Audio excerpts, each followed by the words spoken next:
Palembang hingga kini merupakan kota terpenting dalam kaitannya dengan sejarah Kerajaan Sriwijaya.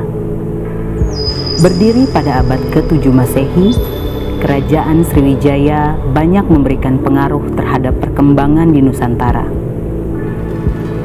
Penanda dari kehadiran kerajaan ini di Palembang terbukti dengan banyaknya peninggalan situs-situs dan artefak-artefak yang sangat fenomenal.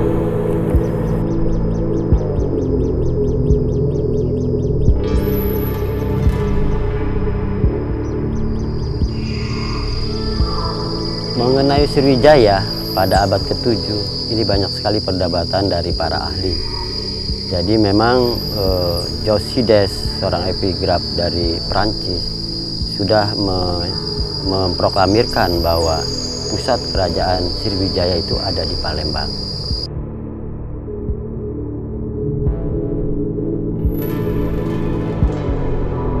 Berdasarkan penemuan bersejarah berupa catatan-catatan yang tertulis di prasasti, dapat digambarkan sekilas tentang awal Sriwijaya.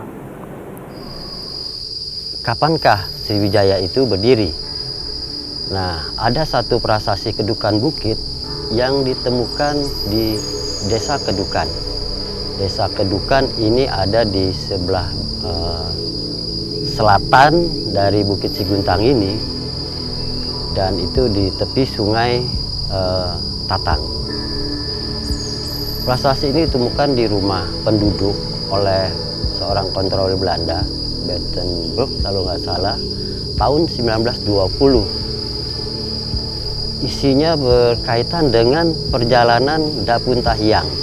Dapuntahiang ini ditafsirkan sebagai Raja Sriwijaya. Mereka berangkat dari Minangkabau menuju Mukaupang. Nah, membawa sekitar 20.000 tentara yang naik perahu dan 1.300-an tentara yang berjalan kaki. Dapuntahiang membuat satu wanua atau satu permukiman ya, pada tahun 662, dan banyak ahli menafsirkan bahwa tahun 682 inilah artinya Sriwijaya berdiri.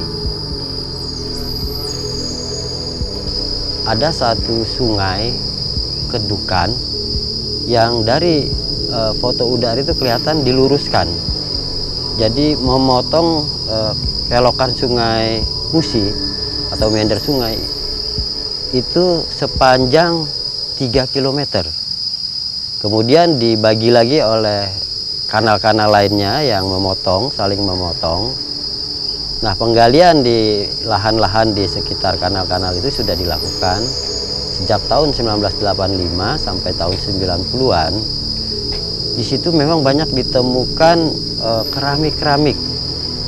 Yang terbanyak adalah keramik dari dinasti Tang.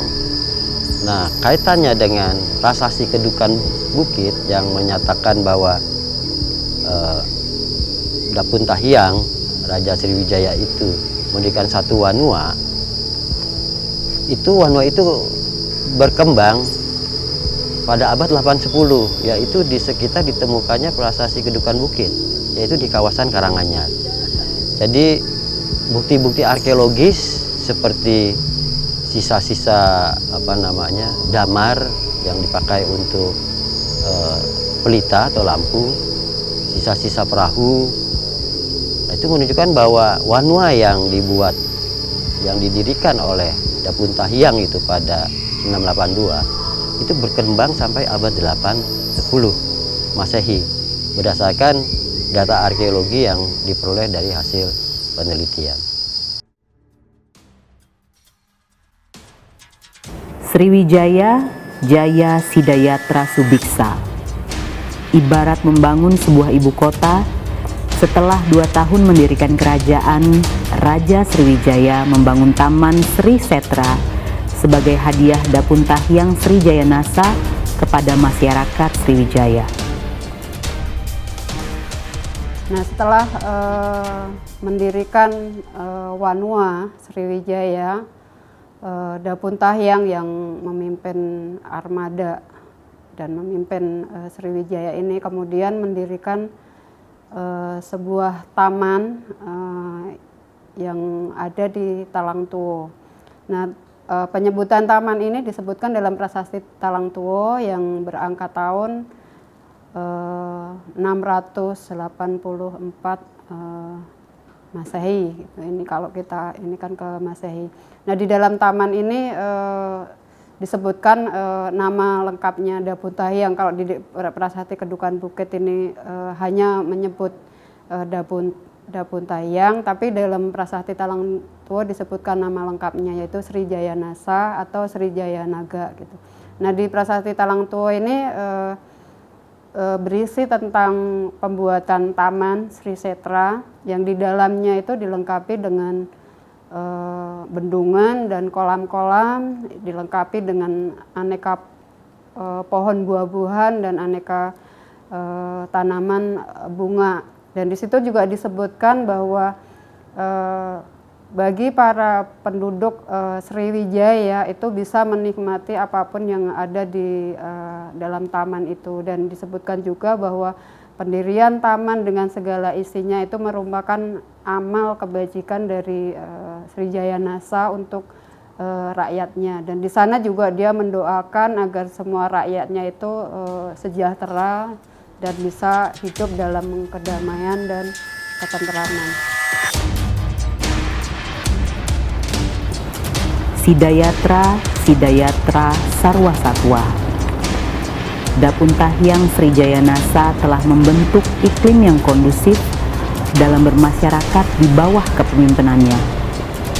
Kota telah dibangun, sistem pemerintahan segera dibentuk untuk mewujudkan kebaikan semua makhluk.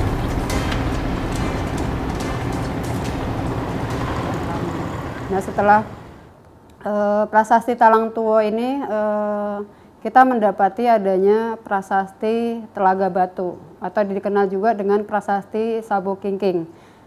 Kenapa disebut Sabo Kingking? Karena ini ditemukan di daerah Sabo Kingking yang sekarang situsnya ini menjadi lokasi pemakaman dari raja-raja Palembang gitu.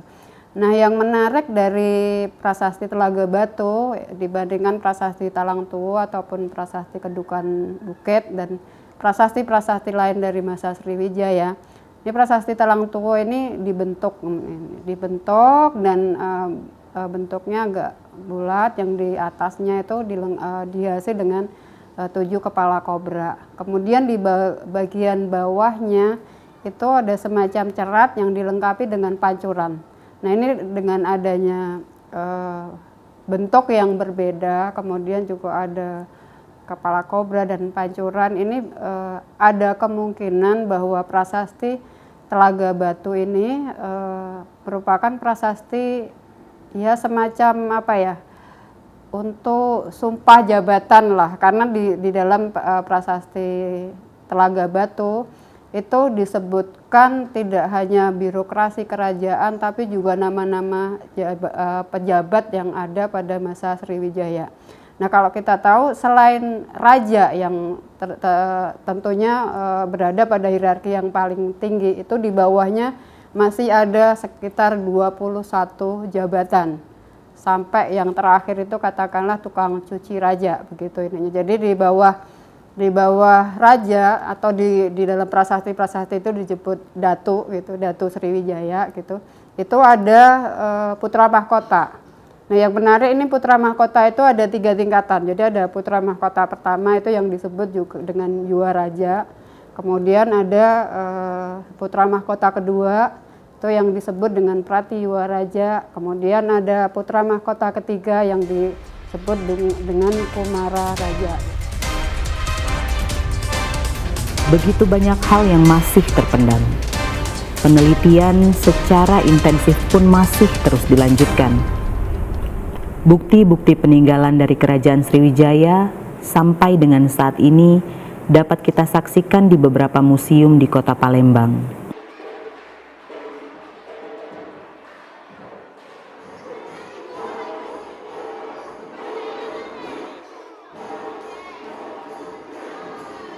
Dalam museum itu menyimpan berbagai tinggalan-tinggalan masa Sriwijaya. Taman dan museum ini diresmikan oleh Presiden Soeharto, Presiden RI waktu itu pada 22 Desember 1994. Tetapi pada perkembangan selanjutnya untuk semakin mengembangkan museum maka direnovasi total pada tahun 2008 dan diresmikan kembali dengan nama Museum Sriwijaya. Di dalam Museum Sriwijaya ini menyimpan berbagai artefak-artefak tinggalan masa Sriwijaya seperti prasasti, arca, bukti perdagangan yaitu keramik, manik-manik, dan yang menunjukkan kebesaran Sriwijaya sebagai suatu negara maritim yaitu kemudi kapal dan pecahan-pecahan kapal. Koleksi-koleksi yang menunjukkan tentang keberadaan Sriwijaya itu ada di Palembang itu ditunjukkan dengan 3 prasasti utama ini yang ditata dalam alur cerita memasuki Sriwijaya. Jadi 3 prasasti utama ini adalah prasasti Kedukan Bukit, prasasti Talang Tuo, dan Telaga Batu. Jadi museum ini mempunyai tugas seperti dari rumusan ICOM bahwa selain melestarikan, mengembangkan, juga mengkomunikasikan hasil tinggalan budaya itu kepada masyarakat luas. Untuk melestarikannya salah satunya ialah ditata di dalam bentuk display tata pameran di museum dan tentu saja ada perawatannya, dan untuk mengkomunikasikannya kepada masyarakat luas makanya dibuka untuk umum tata pameran museum itu. Ini sebenarnya salah satu usaha pemerintah untuk mencerdaskan kehidupan bangsa ya, dan juga bagaimana menumbuhkan rasa nasionalisme di kalangan generasi muda melalui tinggalan-tinggalan sejarah yang ada. Soalnya kalau artefak-artefak ini tidak dipamerkan di dalam museum, mungkin generasi muda kita yang akan datang atau anak-anak kita yang akan datang tidak akan mengetahui bagaimana sejarah daerahnya ini berasal. Apalagi mendengar Sriwijaya mungkin hanya akan sekedar Sriwijaya itu kerajaan yang besar, tapi buktinya seperti apa mereka kan tidak paham. Tapi dengan adanya museum yang memamerkan hasil penelitian tentang Sriwijaya dan artefak-artefaknya, makanya mereka akan bisa melihat, oh seperti ini hasilnya, oh seperti ini kebesaran bangsaku, seperti itu. Jadi ini sebenarnya merupakan nilai plus untuk pengembangan kebudayaan yang akan datang.